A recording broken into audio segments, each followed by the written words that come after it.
1.5 साल से चल रहे इजराइल हमास युद्ध अंतिम पड़ाव पर पहुंच चुका है।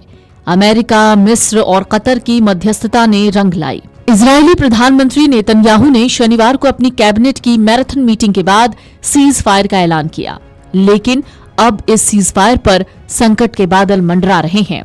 हालांकि उन्होंने सीज फायर के लिए हमास के सामने शर्त रखी है और साथ में उन्होंने ये भी कहा और धमकी दी कि इजराइल हमास पर कभी हमला करने का अधिकार रखता है। इसके लिए उन्हें अमेरिका के बाइडेन और ट्रंप प्रशासन का पूर्ण समर्थन प्राप्त है। आपको बता दें, इजराइल और हमास के बीच गाजा में युद्ध विराम रविवार को सुबह 8:30 बजे से प्रभावी होगा।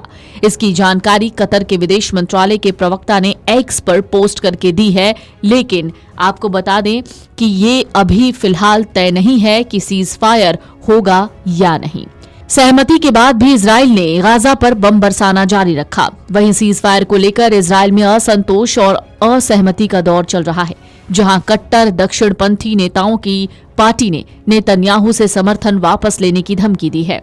नेतन्याहू ने भी सीज फायर लागू करने से पहले हमास के सामने शर्त रखी है। नहीं मानने पर उन्होंने कहा कि हम फिर से हमले का अधिकार रखते हैं। हमास इजराइल युद्ध में मध्यस्थता कर रहे कतर के प्रवक्ता माजिद अल अंसारी ने शनिवार को ट्वीट में कहा, दोनों पक्षों के बीच हुए समझौते के आधार पर गाजा पट्टी में संघर्ष विराम रविवार को सुबह 8:30 बजे शुरू होगा।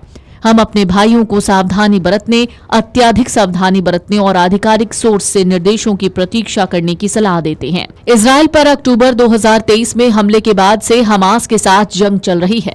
गाजा में हमास द्वारा संचालित स्वास्थ्य मंत्रालय के मुताबिक शनिवार तक लगभग 46,899 फलस्तीनी मारे जा चुके हैं। कम से कम 1,10,735 घायल हुए हैं। इजराइल गाजा में मौजूद 33 बंधकों के बदले में 1,904 फलस्तीनी कैदियों और बंदियों को रिहा करेगा। यह अदला बदली इजराइल हमास युद्ध विराम समझौते के तहत होगी, जिसे रविवार को इजरायली सरकार ने अपनी मंजूरी दे दी है। शनिवार को गाजा में इजरायली हवाई हमले जारी रहे। गाजा स्वास्थ्य मंत्रालय के मुताबिक पिछले 24 घंटों में 23 शवों को अस्पताल में पहुंचाया गया है।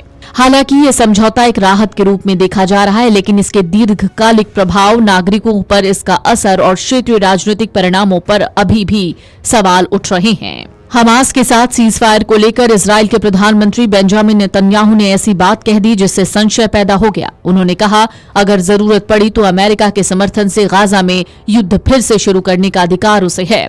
फलस्तीनी कब्जे के बंधक सभी लोगों को वापस लाने का वादा नेतन्याहू ने किया। इजराइल के प्रधानमंत्री बेंजामिन नेतन्याहू का कहना है कि उनका देश हमास के साथ सीज फायर को अस्थायी मान रहा है। सीज फायर शुरू होने से ठीक 12 घंटे पहले राष्ट्र को संबोधित करते हुए नेतन्याहू ने दावा किया कि उन्हें अमेरिका के निर्वाचित राष्ट्रपति डोनाल्ड ट्रंप का समर्थन प्राप्त है। ट्रंप से उन्होंने बुधवार को बात की थी। नेतन्याहू ने लेबनान और सीरिया में इजराइल की सैन्य सफलताओं को भी हमास द्वारा सीज फायर के लिए सहमत होने का कारण बताया। उन्होंने कहा, हमने मिडिल ईस्ट का चेहरा बदल दिया है। אזרחי ישראל היקרים, ב7 באוקטובר אויבינו ביצעו את הטבח האיום ביותר שנעשה לעם היהודי מאז השואה. Video desk अमरउजाला.com।